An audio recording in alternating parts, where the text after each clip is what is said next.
This is Rob Pirie with the Coffee Runs Deep podcast, where we interview coffee farmers, coffee roasters, and we share their stories. I truly hope you enjoy the experience.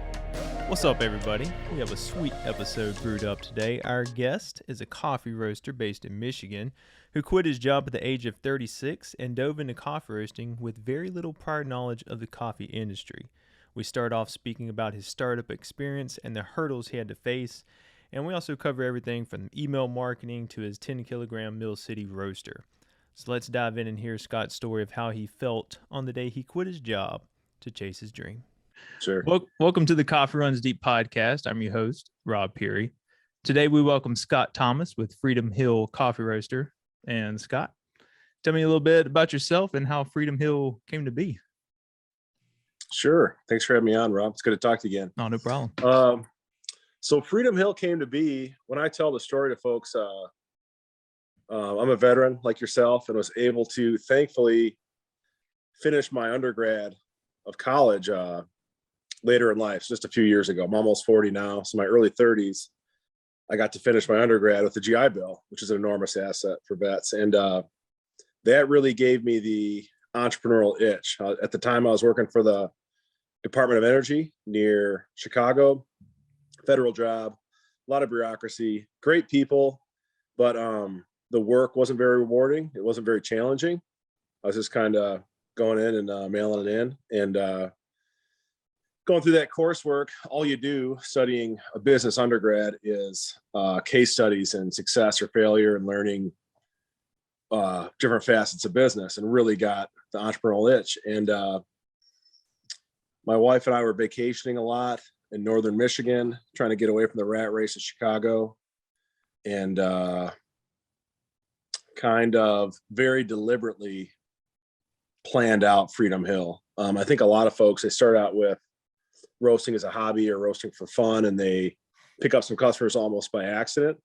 But I definitely did a business analysis and kind of looked at deep into numbers and made a strategy way beforehand. So I think it's a lot different than a lot of concepts you see out there. Or I think a lot of folks start as cafes, and then, our model is 90% direct to consumer, e-commerce, and like 10% wholesale, probably less than 0.5% of walk-in. We don't even have a sign out front. Some folks find us and they're like, what in the world is going on here? They lived in town for years, didn't even know we were here. So we're doing it kind of uniquely. And we also wanted to, my wife and I, do something that was more meaningful. We only got so much time to live, and we wanted work to be something that could give back. So I was actually really inspired by Tom's Shoes, which is a fashion brand. They sell a pair of shoes. They give a pair of shoes to kids in the developing world. And when you buy a pair of their shoes, it's more than just a pair of shoes. You're actually contributing to this humanitarian mission, which is part of their product. So we thought about issues we were passionate about. I was passionate about veteran issues and veteran mental health. I had my own journey. I got out of the service in 2006, struggled with post-traumatic stress and readjustment, huge culture shock, going from civilian to military and back again, a lot of whiplash. And so we kind of dedicated Freedom Hill to that mission. To serving vets, serving first responders, these kind of servants in our communities that bear burdens they don't talk about a lot, and just let them know there's resources out there and that they're not alone. Specifically, it's dedicated to a childhood friend of mine that tragically took his life, and that's kind of our why. A lot of folks in business, they talk about have a why. That can be providing for your family, that can be making your community better, or giving service to your community. In our case, it's trying to put a spotlight on that conversation of vet mental health while we're roasting great coffee along the way. So it's kind of the way Tom's did it.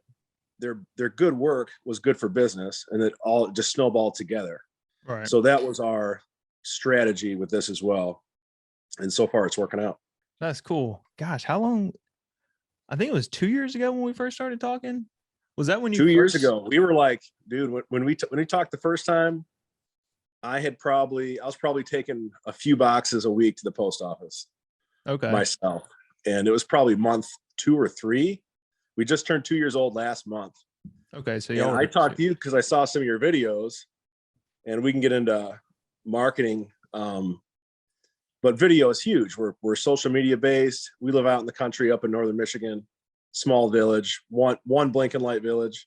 Right. And we shipped all 50 states now. So anyways, video is huge. Media is huge. I'm still, even doing this podcast, definitely a fish out of water, not very comfortable doing it. It was a skill I need to get better at, and editing. So it's these things. I used to turn a lot of these little interviews down the past couple of years, but I'm really learning to own that and be more comfortable in that. But so we were tiny when we talked. Yeah. Well, I appreciate you coming on. No, yeah, this it's is awesome, it's one of them things, dude. I mean, I don't know. I still get nervous with it as well. It's like, I mean, I think this is probably gonna be my 20th episode or 19. I have to look on that. But yeah, so we talked 2 years ago. What was you roasting on then? When we talked the first time, I was buying coffee from another roaster. Okay, so you were kind of also in the specialty coffee world, a lot of guys start out as super coffee nerds. They're just artists that love the craft, that love coffee. And I was a thoughtful consumer of coffee. Like, I tried some things that blew my hair back, that kind of woke me up to coffee being more than crummy economy coffee. And but coming at it the way I did with a business strategy, roasting wasn't first. Like, I was worried about fulfillment and marketing and web flow and customer flows and blah, blah, blah. Coffee was a part of that puzzle. It's a very important part of our puzzle. But I had never roasted. I'd never turned a bean brown in my life. So I started out using a roaster in Illinois, actually buying 5-pound bags, and we would rebag it and brand it. And I think when we talked a few times, I think maybe a few weeks apart, and by the time I had sent you some, I think I was roasting half our blends. So I kind of weaned myself off. It was like training wheels. So I would look at that coffee and I'd roast some. I had a used 1 kilo Mill City that when I bought wasn't functional. I'm a decent wrench. So I said to myself, there's a couple of motors, some ball bearings, I can figure it out. So I bought this non-functioning 1 kilo Mill City. And the first time I roasted on it, I didn't even have exhaust vented out the window, because I roasted like a light profile. It didn't make that much smoke. And I'm like, I don't even need to vent this thing. It's just a little 1K. And then I roasted like a dark profile, like smoked myself out of my shop. Oh yeah. So, I mean, I was a complete novice, knew nothing. And we ran that we launched February of 2020, right before COVID jumped off. And we got rid of that, I think November of 2020, we got into a 10K Mill City. And I sold that just because startup life is expensive. So we need every dollar we had. I wish we still had it now, because it's hard for me to profile roast with that 10K. So what do you have now? I had a great experience with that 1K Mill City. That thing was a tank. I abused that horribly. I was running that 16, 20 hours a day through the summer and fall of 2020. I was doing about 15-minute laps, that little guy. And I put a 1 kilo of beans in there, and like between dry and first crack, I could step away and pack an order or two, or bag a couple bags of coffee. That's roasting 2 bags every 15 minutes, about 9 bags an hour, a few ounces extra. Wow. So I just beat that thing to death. And that thing I couldn't recommend that more. I would take that thing anywhere. That thing was great. That thing was built like a tank. Then we went so I had such a great experience with that 1K. I got the 10K Mill City, and that was a rockier road. But it's working out good for us now. Did you have issues with it, or like what? Mill City was experiencing some growth as well. Like, coffee as a whole did well in 2020 with folks working from home. And I think they were going through a very busy time. There's a lot of manufacturing constraints come out of China. And we got that thing in. It was like a month or two late, and I was pulling the reins back on our marketing because I couldn't keep up. I would roast until I started making mistakes, and I'd go in and sleep and come right back out and start working again all through August, September, October 2020. And I'd be dumping greens and mixing in the drum with roasted coffee, and all right, that's it. So when it showed up, one, it was delayed, and I don't criticize them because they were having some of the same constraints I had. They were crazy busy. They're stressed out. They're trying to scale. They're trying to hire people. So I get the machine late, few promises not met, but 2020 was wild, and it showed up and I couldn't turn it on. There was an issue with just like the start function, just to light the burners. And there's a few complex controls, and it didn't have a comprehensive manual. It was very frustrating. So, I mean, again, I'm an okay wrench. If I get a piece of heavy equipment, I know I can look at the manual and I can fix it. I can crawl through it and figure it out. This, I had issues with it that I couldn't fix. And I was having a hard time getting somebody on the phone to help me. And that was very, very frustrating, because while I'm sitting there roasting 16 hours a day, I'm looking over at that 10K in the next room, knowing it could be 2-3 hours a day, you know? So it was I had a lot of time to stare at that thing and be upset. And but they finally got me on the horn. Nick Green over there and Steve, good dudes, very helpful, helped me figure it out. Then we had an issue with the motor for the cooling tray, and they had to send me capacitors first to try that, and then new power cord. We tried that, and every time there's 3-6 days between, and I'm still roasting on that 1K. And so I was very upset. In retrospect, you know, you buy a new piece of equipment, you might have a couple of weeks of commissioning. You know, you got to bake that into your plan. But I was very impatient. So all my frustration was rooted in that, the lack of preparation. You know, my lack of preparation isn't their problem, you know. So, but at the time I was very, very hot. So I had to stir that cooling tray with a pizza paddle for I think like a month. So I got that hanging over my desk now. But nice. That well-worn pizza paddle. But once it was squared away and we got the controllers good, that thing hasn't been. I do the maintenance schedule on it, no problem. Same deal. It's working like a tank. So gotcha. Really, and you said you got rid of the one kilogram? I did. I sold that to Pony Espresso down there in Indiana. Some good dudes down there. And I just talked to him. I forget what I was talking about. But it's doing a good job for them down there. Gotcha. But I wish I still had it. That's probably my next pickup, is to get something to do some profile. Because right now I really can't. So I'm trusting my importer when I get greens, and to profile as far as roast profile, I'll pull out samples with the trier as I go and try like 3 or 4 roast points and cup that. But I'm definitely not doing a proper, you know, half kilo, 500 gram sample. So that'd be good to have. Yeah, that's the thing about your little like first roaster. Like you want to keep it, but it's kind of like your first car. Usually, like you got to sell it to get something else. So yeah, it's kind of I don't know. Like I've been thinking like I want to keep my little 4 kilogram, but then like I'd rather use the money somewhere else. So I don't know. It's like I want to keep it, but then I might not. So you sell it, you're gonna miss it for sure. Yeah, exactly. So I kind of want to go into that. So you quit at 36. And went all in. So you didn't have like you quit your full-time job then. So you working a full-time job, 36 quit, and you really didn't have that big of a background in coffee then, right? I had 0 background in coffee, 0 background in sales or e-commerce. I don't even like computers that much, which is crazy. Like I'm way more comfortable with the chainsaw than a laptop. And so I was at the DOE, Department of Energy, and then I was just not happy there. And I went to a friend of mine I was in facilities and construction. So I was a competent manager of business, but I was working with union crews. I'm on job sites, I'm in excavations, so I had like some business chops, budgets, personnel, HR stuff, paperwork, but really I'm like a blue collar guy. I'm just the leader of the pack in the facilities world. So I had another buddy who worked in pharmaceuticals for a great company near Chicago, and they needed a facilities manager. So I went over there and was making a really great living. So we were socking a lot of money away, but because we live pretty simply. Like if I got some nice weather and a great cup of coffee, you're not going to make me any happier. I don't care how much you pay me. Life is good. My kids are happy. My kids are healthy. I'm not here to make a lot of money. And I was very unhappy, but we had that resource in the bank.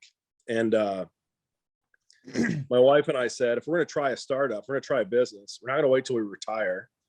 When we're tired, want to travel or whatever, enjoy our time. Let's try it now. And we had made some friends, some neighbors that were in the States from Europe, and they left their family for a few years. They were over there in France and Switzerland, and we made really good friends with them. And they're like, yeah, we missed our family. It's a few years. Their kids were growing up. They're same age as my kids, late single digits. So they really miss their family. It was a few years of their life, but they're like, we're gonna give this a try. You only live once, YOLO. So they tried it. So we were kind of inspired by them and their courage to leave their home to live that different life for a few years. And they were having a ball. They saw more of the States than most Americans I know. They enjoyed every week they were here. And we're like, at worst case, I cashed in my 401k. And again, to have a 401k is a blessing. A lot of people, that make them very nervous. Their accountants would say it's stupid. I'm like, what? It's just not, it's not a part of life that actually matters. Your 401k is not what you're going to be thinking about if you have the blessing to know your time is coming. Nobody's going to care about the 401k. So 36, all right, if this is a total dumpster fire, this thing fails, we burn down all our cash. Worst case, we're bankrupt at 40 and we rebuild. And we have a great time living in, we loved it up here. We're up in Antrim County, Michigan, up in northern Michigan, and then in the northwest part of the Mitten. It's beautiful up here. And so worst case, we have a prolonged vacation up in a place we love. We learn a lot, and we go back to the rat race. So not that bad. So we jumped in completely. So quit my job, got a new truck because I got family in Detroit and Chicago, and I knew I needed decent wheels, and I wasn't going to get a truck note as soon as I quit my job. So I got a new truck, economy, but new, so reliable, because I knew I had a few years of runway, and bought a place up here with a little detached garage where we could start the business. And we knew we had a couple of years of runway, and that was it. The clock was ticking. So it moved very methodically, very, very thoughtfully. Every dollar we spent, we did it very carefully. I think that's one thing a lot of people don't think about is that runway. So you gave yourself what, about 2 years or something? We had about 2 years to make it work or not. Okay. Yeah. And then what was that feeling like whenever you first quit? I mean, it was bad. I'll be honest with you. It was very stressful. I've spoken in front of multi-thousand people, maybe I've spoken in front of a couple thousand people. I was overseas, where I was in a couple dust ups, got my blood pumping, but was never anxious, was never like panicky. That made me panicky. So when I quit that job, I mean, self-doubt doesn't begin to explain it, but I have a lot of confidence and constant improvement. Like, I know right now, if you and I decided to start a bluegrass band and I was going to play banjo, you're going to play guitar. I don't know if you even play guitar. I can't. And we tried, or whatever, new instruments, and we really tried. We could figure it out. In a few years, we could figure stuff out. So I had faith in that if you just crawl, walk, run, we all start as, helpless babies in the world to get to where we get through hard work and effort. But it was, on one hand, you have that side, telling yourself that you can do it. You can do anything. I can work hard, as long as I got my health, and that's God's will. I can do anything. But when you first wake up in the morning, there's like a different part of your brain that's turned on, that caveman survival brain, just crushing doubt, crushing fear. So it was a roller coaster, and you have to tell yourself that's going to pass, like the weather. I'm not thinking straight. Got to get my wits. Got to work the problem. Got to move forward and just drive on. So, and knowing that worst case, really not that bad. Yeah. And that's the thing too. Like, I don't know. That's what I've been kind of thinking about lately. Like, worst case scenario, you go back to the day job, and you just start over again. It's like, but at least try, and that's kind of where I'm at now. Like, at least try, see what you can do. But the other thing too is like, all that fear, all the doubt, all the, insecurity of what you're kind of doing. Like, you don't sleep in because like you have to prove yourself to your family, prove yourself to yourself, and basically get all this done. So it makes like, how many hours do you feel you probably spent that first year or two, like weekly? Like, do you mind sharing how many like hours you probably putting in? No, what's real interesting about that is 2020 was such a strange year. So I got 3 kids. They're 11, 9, and 5 now. So in 2020, they were, 9, 7, and 3. So I had a little guy. He wasn't in preschool yet, and the 2 were in elementary. But they didn't go to school. They started. No, they didn't. Like in the spring, they came back. So we launched in February. They got sent home from school because of COVID, like in April or whatever it was, March when the lockdown started, maybe April. And really, we couldn't visit family. All our family are elderly. We didn't want to risk them, expose them to that. 2020 was a very spooky time. I think some folks already forgot how spooky 2020 was with Corona. Right. And so we were like living this really bizarre startup life. We're like literally, we're on 100 acres in the middle of the forest on a hilltop, Freedom Hill. And like, we were like living this weird isolated life. So it was really easy to work a lot. The 9-year-old, my oldest daughter, was kind of helping out. We didn't have commutes or this or that, kind of making it hard. Like my wife works from home. So we had a really easy time. I really feel for folks out there. What do you do if you have 2 jobs you have to go to and your kids can't go to school, for goodness sake? I don't even know what that was like. So we were very blessed to have a pretty easy go of it. So, but I would work every hour I could. I would take some breaks. We'd have some visitors, we go to the beach, we go for hikes and stuff, but, man, pretty much every I can't even quantify it. Every waking hour, I was sleeping maybe 6-7 hours a night. So every other hour, it seemed like I was on social media myself, or roasting or packaging or shipping, or it was like nonstop through Christmas. It kind of crescendoed with fourth quarter with Christmas. And then by that time we had a couple team members to take some of that load off. And each person we added was just a huge relief. Because it's not that anything I did was hard. It was just so many things. Yeah. So like, none of those things were hard in isolation. But to try and juggle all those priorities, all those to-dos, all that stuff was mentally exhausting. It's just like spinning 20 plates, spinning one, or I don't know, juggling, the more things you have to juggle, the harder it gets. Yeah. It's like, if you go to a job, you're, either project manager, you're in accounting, you're in supply, you're the manager, you're one of the guys out in the shop, and then you're either a welder, and everything's so specialized. But when you're starting up something on your own, you got to figure out the accounting to pay taxes. You got to figure out the marketing. You got to buy all the stuff. So it's like, you got to wear every hat.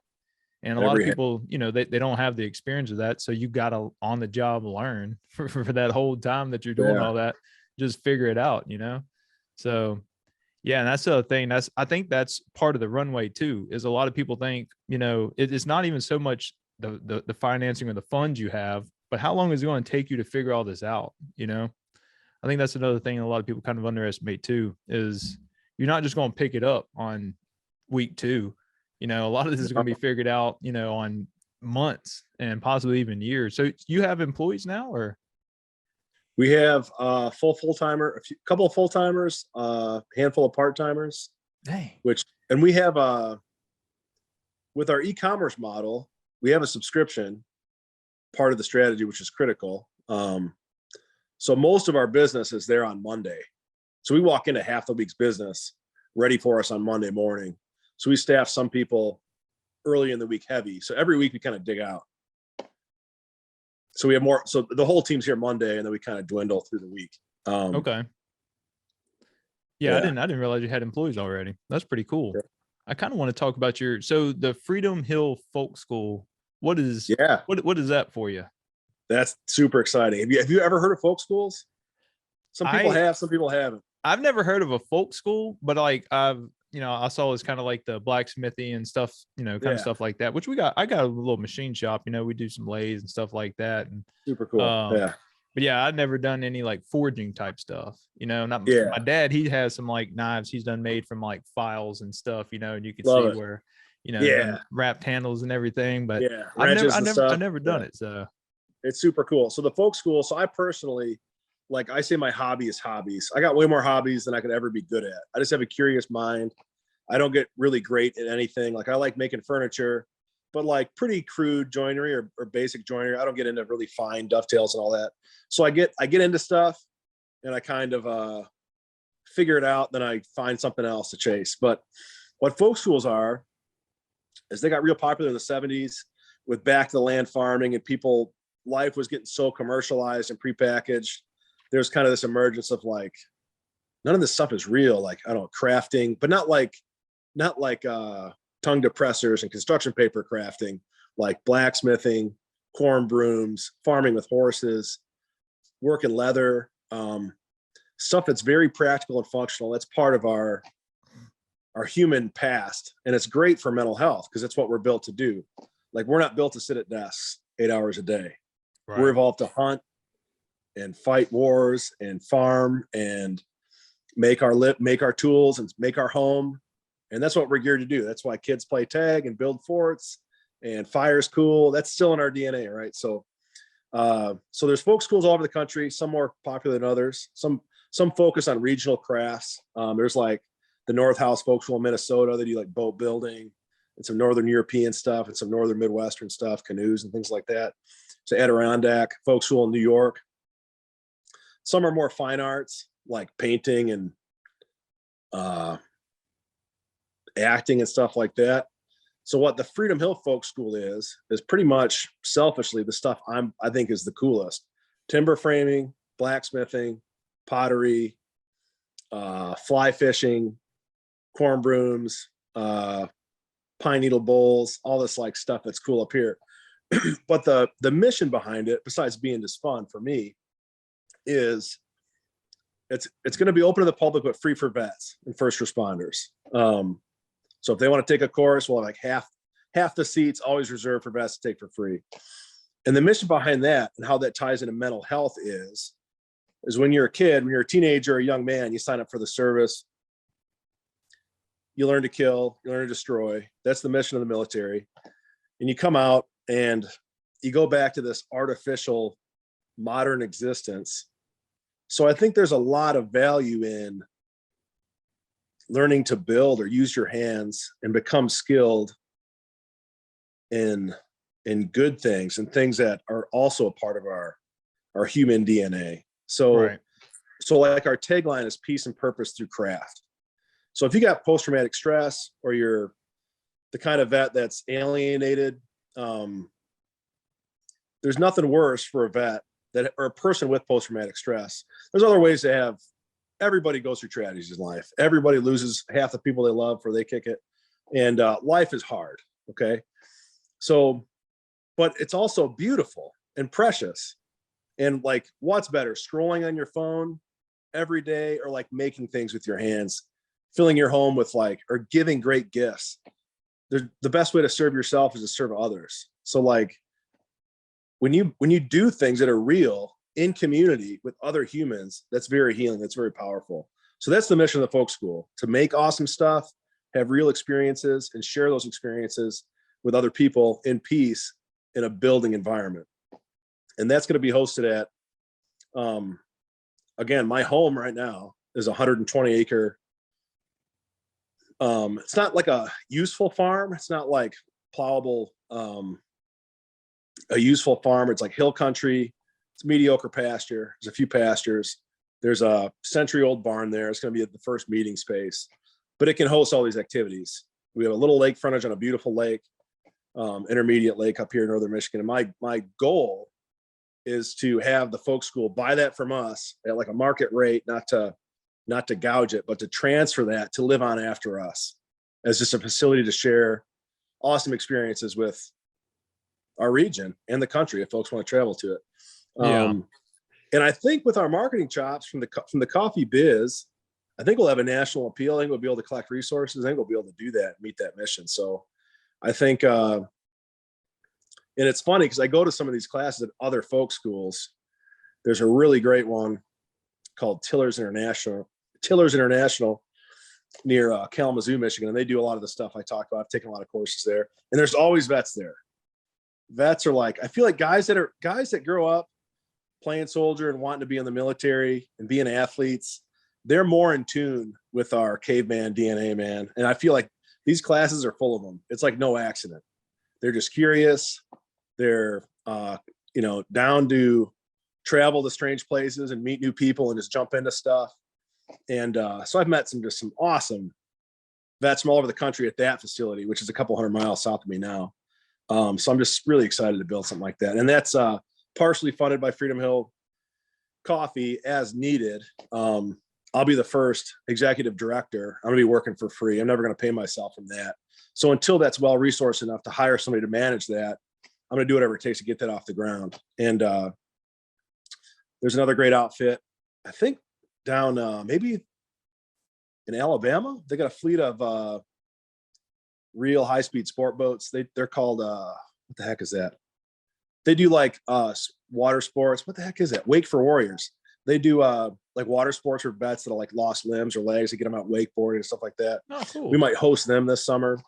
So it might be a resource for other vet organizations in our region or otherwise. So the possibility, we're still super young. We just our paperwork's still at the state. We just did our first little GoFundMe to fund that. But that's super exciting. That's like, I shouldn't neglect the business for something that's not going to be conductive to the business. But honestly, that's what, makes it worth getting up in the morning. So I'm really excited about that project. Yeah. And that's what it's all about too. Yeah. I don't know, because whenever I got out of the service, I went to school and then, used a GI Bill. And then I worked at a bank for 1.5 years. And I worked in the asset liability management department. And it was the most unfulfilling thing I've ever did, because it was literally like you never saw what you were doing. It was just these numbers and how the interest rates fluctuated the balance sheets of all these banks. And I remember like walking by the front door of the place sometimes, coming back from like the bathroom, and it was like you'd feel this force just pulling you towards the door. It was like, I know what you're talking about, man. Yeah, it's just like I had to get out of that place, because like I never saw anything like complete and leave. I never saw anything like tangible in front of me.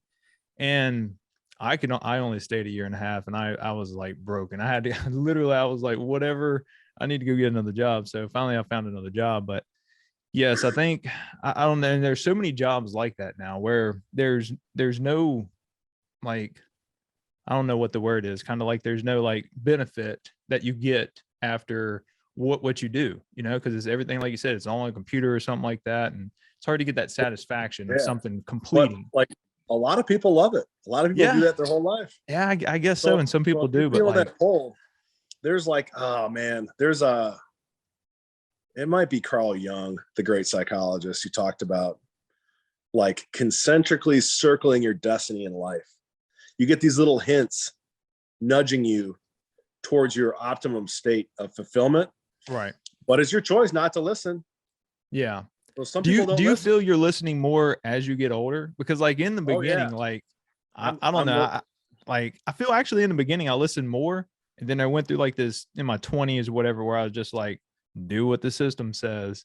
And then now I'm back in my 30s. I'm like, okay, like let's actually take these hints that, the universe is telling me to do. Cause like what everybody said was going to be the best option or what I should be doing, it ain't really the best, That's exactly right. And I had a little health scare when I was 32 as well, which is probably contributing to this. So I had besides the military experience, because I think that puts a lot of guys' heads on straight too, as far as realizing our life isn't going to last forever. Yeah. But I was working out one day like I was a 20-year-old athlete still, which I was not. It's like 32 at the time, doing like chin-ups to failure, and got this crushing headache out of nowhere. Like I took a knee.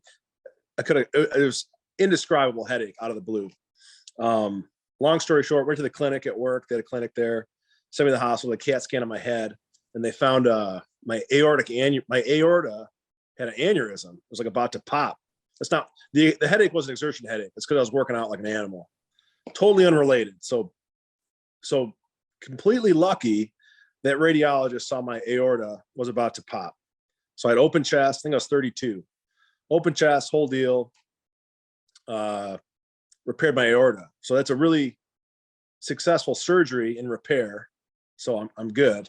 But that was a big wake up call. Like, Yeah. what am I doing? I'm gonna retire from a job that's not fulfilling for what? I don't. Yeah. So it just didn't add up. So I think that's been a big part of my listening to that voice as well. If I'm not happy, and it was like I think it was compounding my dissatisfaction. I think a lot of entrepreneurs, they do it because they want to have control over their day and their destiny in general.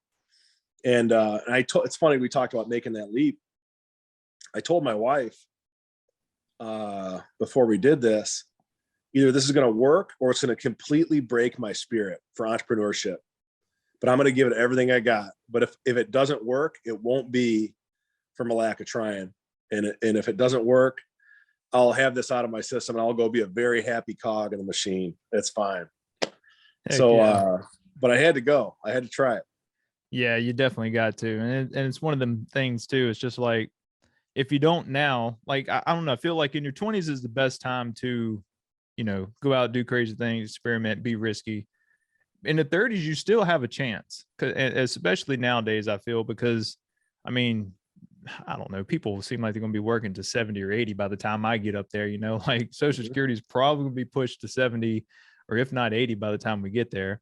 So, I mean, we still got a lot of time, I feel. And I'm kind of in the same thing. Like, I'm at the point now where I'm going to roll the dice.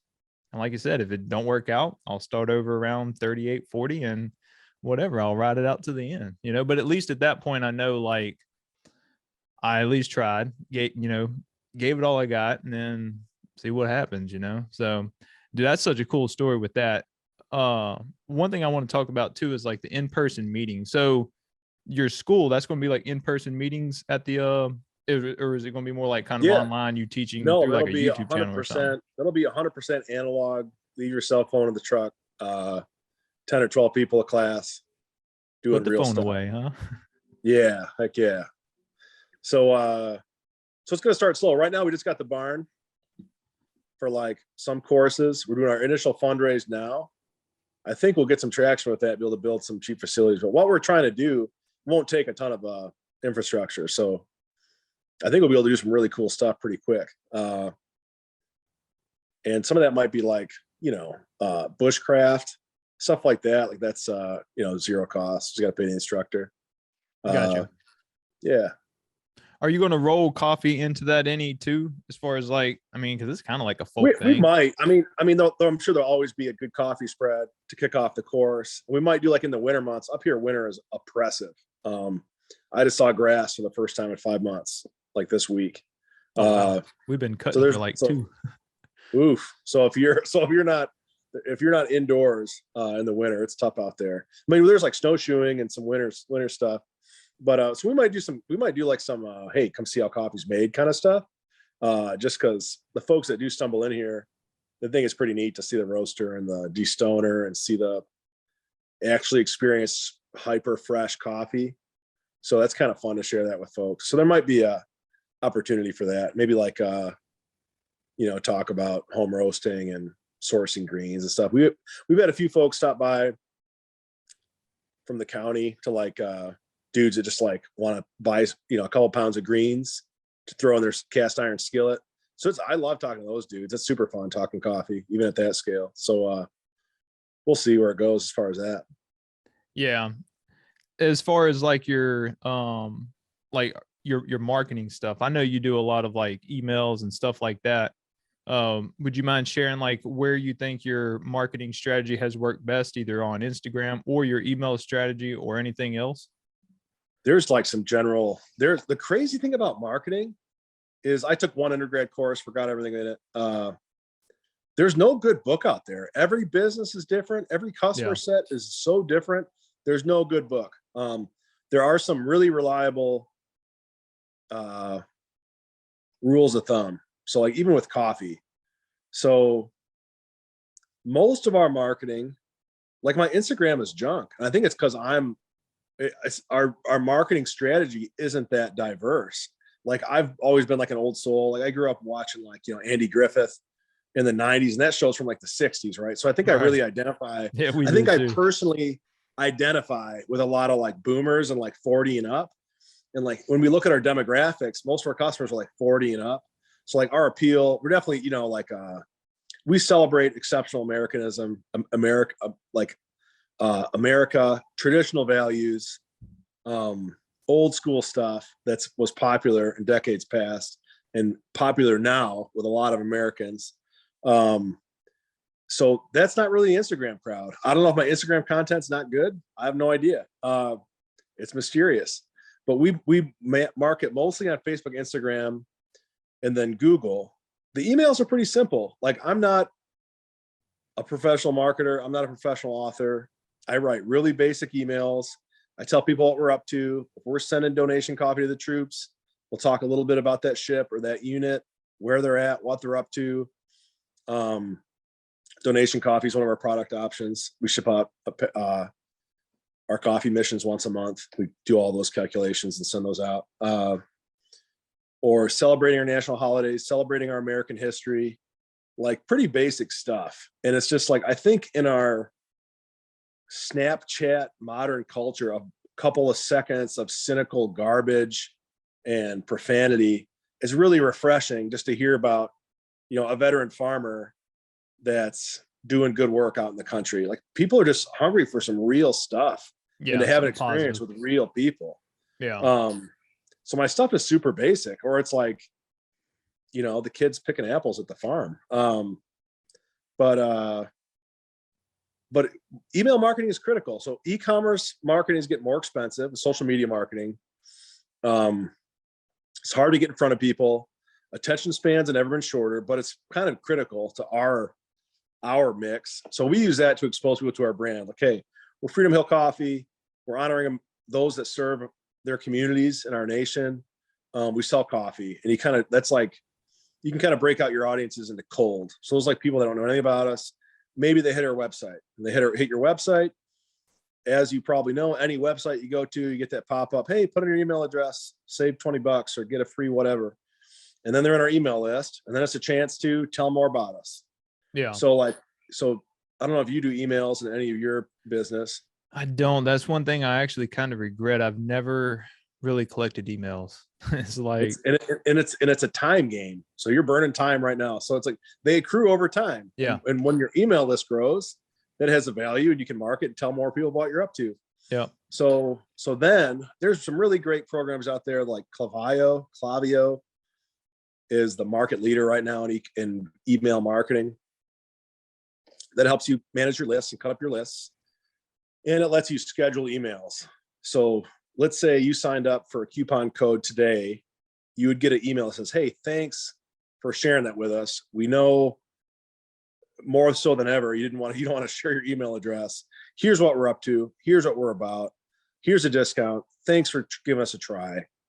And then if they don't give us a try, they get a similar email like a week later. And it's just a big numbers game. Yeah. It's like fishing, Yep. So you're telling people your story. You're hoping it resonates. If you can, and like, again, just like Tom's sells a person the warm and fuzzy feeling of giving a kid that doesn't have shoes a pair of shoes, like we're selling a chance to have your morning coffee routine. When those folks brew up their pot or their pour over their French press of Freedom Hill Coffee, they're like, hey, I helped put a few vets to work or kids of vets, and I'm doing some good work in the corner of the country I'm helping with. That's what we're selling. And it's really fresh coffee. Yeah. So that's what we're selling. It's nothing, there's nothing proprietary about what we do. We don't own a Tesla invention. We have no patents. We're just being ourselves and having great customers. Somebody emails us or calls us, treat them with respect, treat them like somebody that's helping put kids in their clothes back, because that's what they are as a customer. And it's just, people just don't see that. So you try not to email them to death. If they ask you to stop sending emails, you stop sending emails. I will say, because I'm on your email strand whenever it comes out, and like you show up, but it is enough where it's like, if it was daily, like I probably would have unsubscribed because it's like, I can't keep up. But it's enough where like I it's enough to remind me, okay, oh, Scott, oh, he's doing this, or oh, he just went into that, or oh, he's donating this. Okay, now he's doing that. So it's enough for me to keep Yeah. up with what you're doing, but it's not Right. enough to be like, oh man, it's like this is way too many emails. Yeah. So And you can see in Clivaio, every email you send, you see how many people unsubscribe to. oh really? So that's kind of fun. And you don't get all of them. So you're depending on which segment you are. It's like there's some customers that buy all the time and they get smoking deals. They get emails for buy one, get ones. They get early release on t-shirts. They get stuff other people don't see. And they know that because that's in their emails. Like, hey, we saw you've bought once a month the past few months. That's incredible. It's really helpful for us. Here's a smoking deal. And it might be something where we like lose money or like barely make a penny. So it Just has to show them analytics and appreciation. stuff involved with it. Heavy analytics. Yeah. But Yeah. and you have to know, and it's, when you look back on it, it seems simple. It's like if you've ever ripped apart an engine or a machine, it seems insane when you first start to do it. It's completely, confusing. You can't even understand how you're going to figure it out. Then you rip something down and put it back together, and you know it backwards and forward. Like, oh, that's easy. Talking to your buddy, oh, it was easy. Yeah. That's because you already had that learning experience. Right. Every bolt, every nut. It's easy. But that first time through it, it's a nightmare.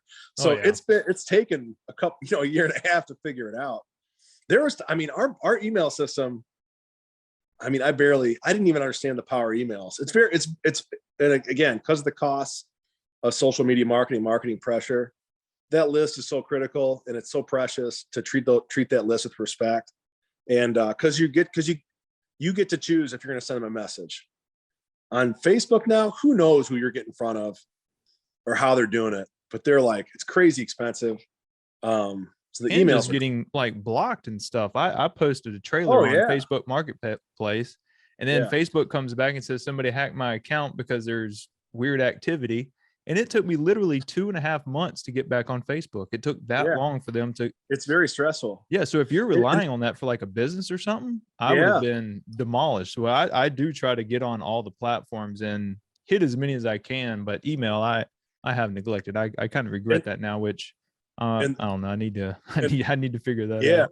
And I'll call it any small business out there. I don't care if you're a coffee roaster or a service. If you're doing a service or a good, you need to be in the email, because I have like a ton tied up. And what if Facebook disappears or gets busted up by government? Well, your email list is yours. Right. And I can drive traffic. An email list comes from driven website traffic or foot traffic if you have brick and mortar.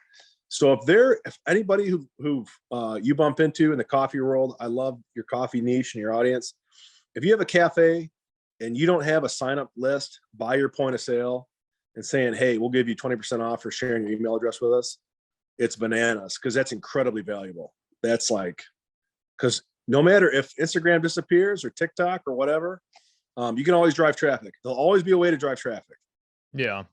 And if you drive traffic, collect emails, if you have emails, you have a platform to share your story and your products. That to me, probably my renewed interest in email was because I was so stressed out over Facebook.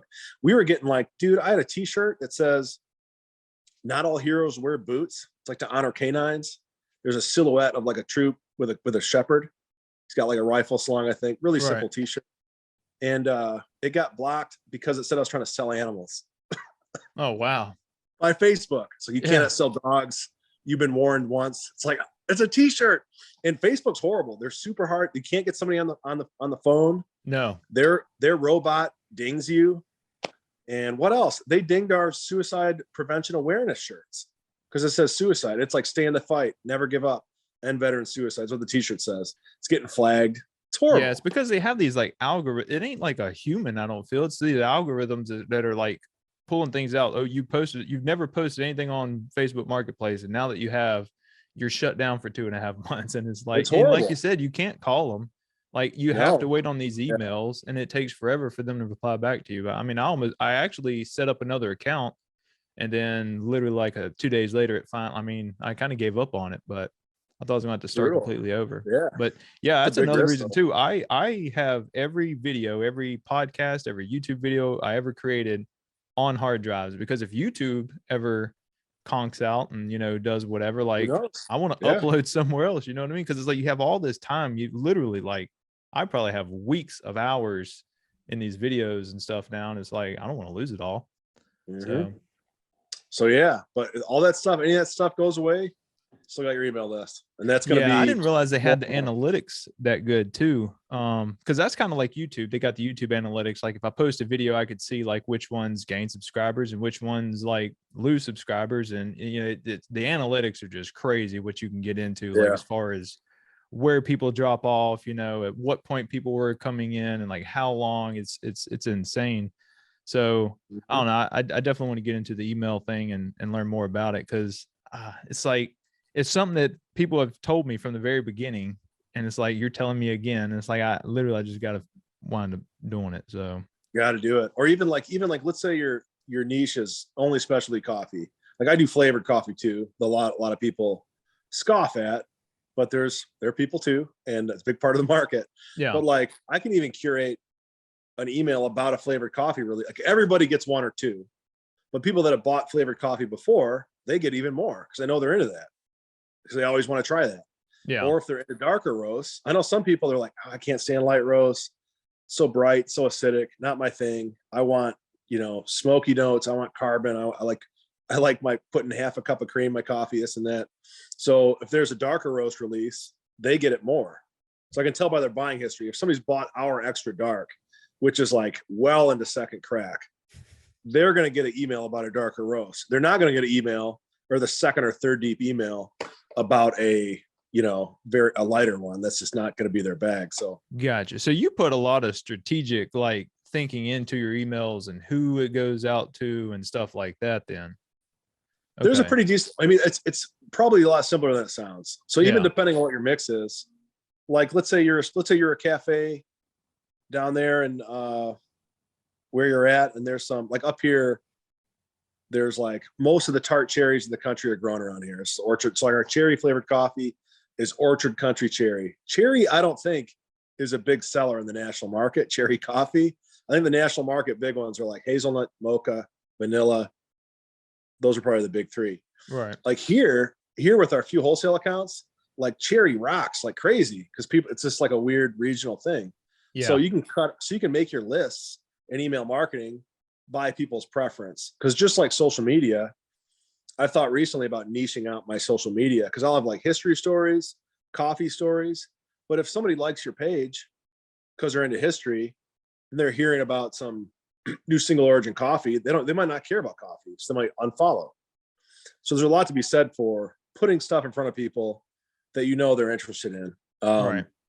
And my channels are probably too diverse because they're seeing stuff about, I mean, it's kind of crazy. So there's a reason, like some of the other channels I follow, like Mission 22, they're doing a lot of great work with vets. They have like Mission 22, then they have Mission 22, like overlanding or off-roading. So it's like for gearheads and vehicle people.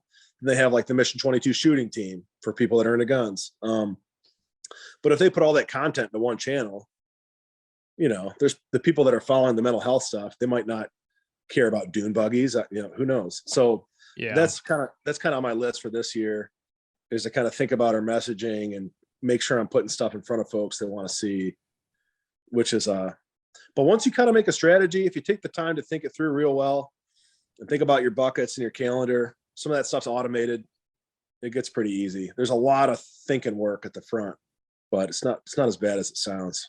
But yeah, it's also like very geographical. I don't know if you've kind of seen that. Like down here, I've had people ask me for like chicory coffee. I don't know if you know what chicory coffee is. It's like this root I've read about it. They grind up or something and like mix it into the coffee down here. And it was back whenever their coffee was scarce at one point down here in Louisiana, and they found this root and ground it up. And now it's like this staple in Louisiana, but it's super cheap, just not really that, you know, good. It's definitely not special coffee, you know? That's more, but there's people that want that, you know? So if you don't offer like something like that down here, you're just missing out on a bunch of sales if you don't. So it's kind of like the same thing with the flavored coffee and stuff, you know, like, I mean, you can be too proud to offer it, but then you're missing out on sales because of that, you know? So sure. And, you know, like if you're on the East Coast or if you're on the West Coast, yeah, you probably don't have an issue with that. But I feel, if you're in the middle of the country, kind of like we are, like you can go out and ask 10 people right now on the street what specialty coffee is, and none of them know. You know what I mean? It's not That's that a fact. popular down here, Yeah. So So what's interesting about that is our coffee's usually specialty scored, usually mid 80s, high 80s. We're not getting the really great stuff, but it's super fresh. And a lot of our customers try us out because of our awareness messaging and our brand. Then they get the coffee and they're like, holy smokes, this is the best coffee I've ever had. Not because it's the best coffee available in the market, but because it's fresh. It's like if you go in your kitchen right now and make a loaf of white bread, that's going to be way better than the fanciest bread you can get from the grocery store because it's fresh, even though it's just flour and yeast and water. Yeah. So I use that example a lot. So that's interesting. There's so many coffee concepts out there in brands that their differentiator is quality, or their differentiator is working with farmers and where coffee is grown. And that's amazing. And I want to get more into that, especially as I start doing origin trips. I got offered to go on my first origin trip from our importers this year.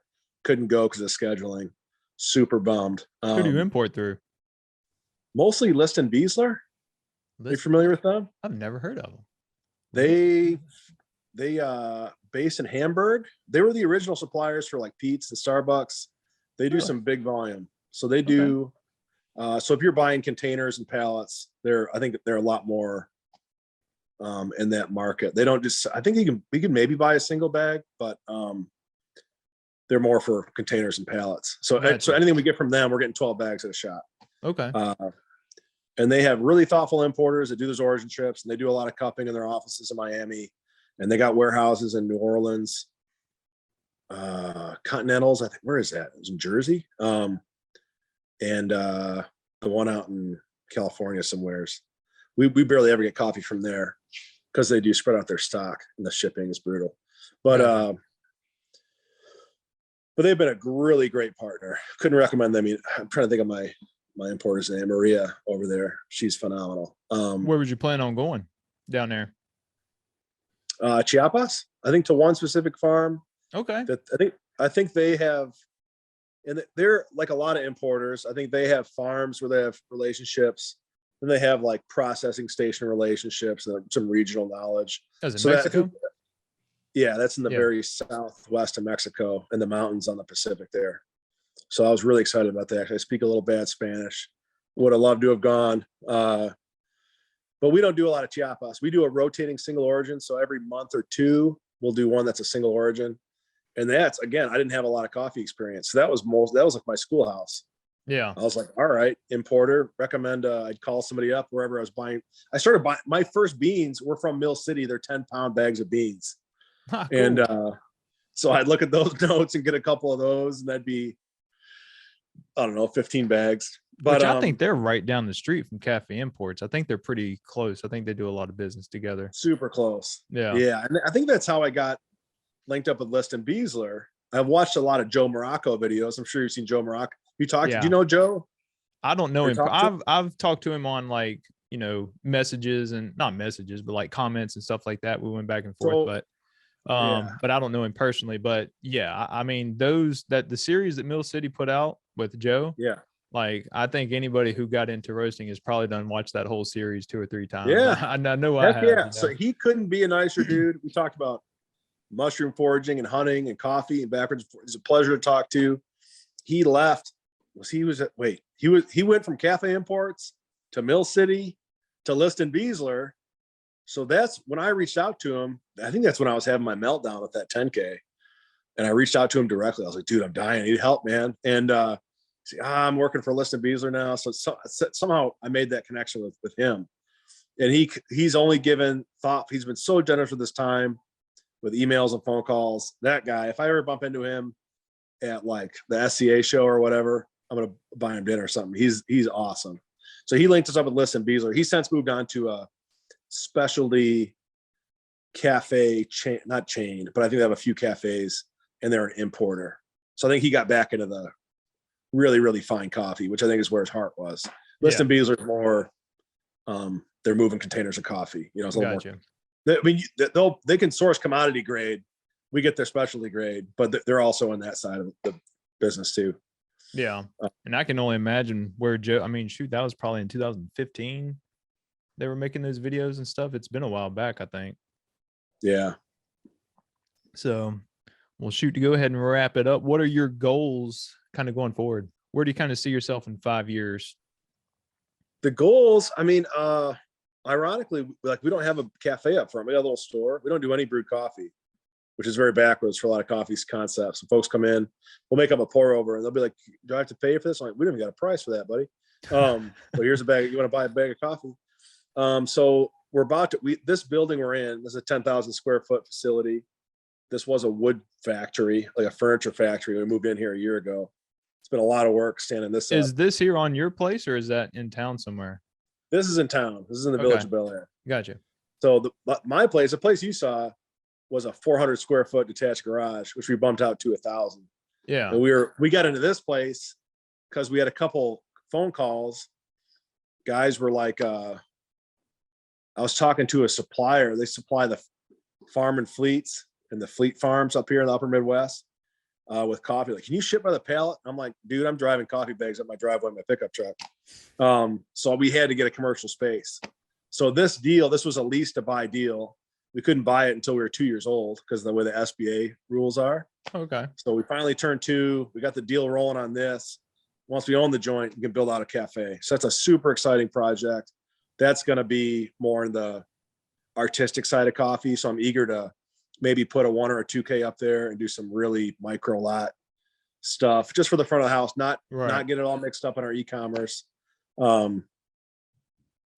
So there's that. That might get done this winter, maybe next winter after the craziness of this year as we ramp up into the Christmas season. And just to enjoy the ride, honestly. We kind of, like I said, we're kind of off the ground now. We have some stability. We're cash flowing. We're alive. We're going to make it. And, we have a big work-life balance philosophy here. A lot of PTO time. If you got it, burn it. We're trying to do the same thing, enjoy our kids, enjoy our time. So just to keep the ship going the right direction. And we want to make a lot more t-shirts. We got into t-shirt printing last year, our own t-shirts. So yeah, I saw that. I saw you had one of your, I think on Instagram, I saw you have a printing machine or something. Yep. So just like coffee, I didn't know how to roast coffee 2 years ago. 6 months ago, I didn't know how to print a t-shirt. Now I barely know how to print a t-shirt. So I'd love to get into like freedom, patriotic centric, family centric, maybe a little faith based, some agricultural stuff, hunting stuff, we'll see. So I want to expand that line this year. That's about it. One step at a time. We'll see what shows up. Whenever the project list is done, there's always something else to figure out. So just enjoying the journey. And last thing, real quick, what is your favorite coffee? My favorite coffee that I've ever had or that I can get now. If you had to pick one right now to drink, what would it be? Man, I'm a huge fan of the cinemas from Yirgacheffa. They're just like those bright berry notes, like light roasted in the morning. That's just. Have you roasted any of the fermentation coffee from like Colombia or any of the ones down south? Have you tried any of that yet? I've drank some, I think before, but I haven't roasted any. Yeah. And those are far out. I drank one a couple years ago, like on the tasting notes was like watermelon rind. And I was like, what are these jokers talking about? And like, sure enough, the finish was like this crazy jungly. They're different. So part of that cafe build out and maybe get another small roaster, right, is getting into some of those super niche lots, which is like really exciting to try some of those again. So yeah, that's gonna be cool. Well, heck yeah. Well, Scott, I appreciate you coming on, dude. And I'll link all your stuff down below for them to find you. And yeah, thanks for coming on, dude. For sure. It's a pleasure. Thank you. Thanks for tuning in to the Coffee Runs Deep podcast. Hope you enjoyed this episode as much as I did. If you want to check out Freedom Hill Coffee and support Scott, the links are below in the description. If you want to support the podcast, the Patreon links will be below as well. And please share, leave a review if you so desire to do so, and I will see you next time.